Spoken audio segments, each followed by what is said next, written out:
क्या आप जानते हैं कि जब मच्छर आपका खून चूसते हैं तो उनका क्या होता है? अगर आप सोचते हैं कि मच्छर सिर्फ चुभाकर और चूसकर ही खून चूसते हैं, तो आप बिल्कुल गलत हैं।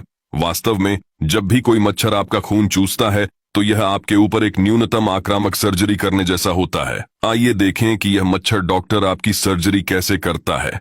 सबसे पहले ये चुपचाप आपकी त्वचा पर उतरेगा। आपके द्वारा देखे जाने से बचने के लिए आपके निचले मुंह की स्थिति का पता लगाने के बाद ये आपको सुन्न करने के लिए सोच समझकर मुंह से कफ थूक देगा। सर्जरी के दौरान आपको झुनझुनी की अनुभूति होती है। इसके बारे में क्या ख्याल है?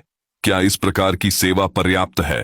फिर डॉक्टर मॉस्किटो ने अपने सर्जिकल उपकरण, जो उसका मुंह होता है, निकालना शुरू कर देता है।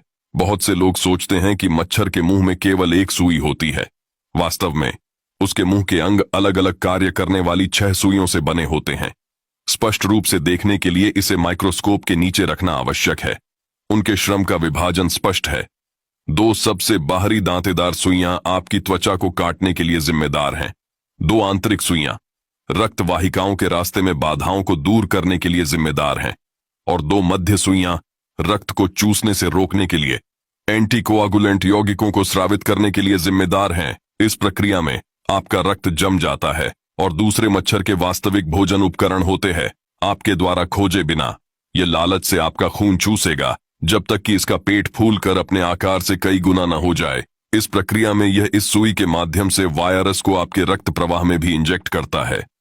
इतना ही नहीं, अधिक रक्त प्राप्त करने के लिए यह रक्त चूसने की प्रक्रिया के दौरान शरीर से अतिरिक्त पानी बाहर निकाल देगा। यह तब तक खाएगा और शौच करेगा जब तक इसका पेट फटने वाला न हो जाए, और फिर यह संतुष्टि के साथ निकल जाएगा।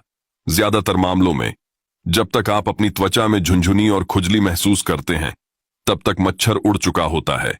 यह संवेदनाहारी दवा के गुजरने के बाद आपके शरीर की प्रतिरक्षा प्रतिक्रिया के कारण होता है। यहां देखें, क्या हमें किसी पेशेवर मच्छर चिकित्सक की प्रशंसा करनी चाहिए? अंततः क्या आप जानते हैं कि यदि मच्छर विलुप्त हो गए तो क्या होगा?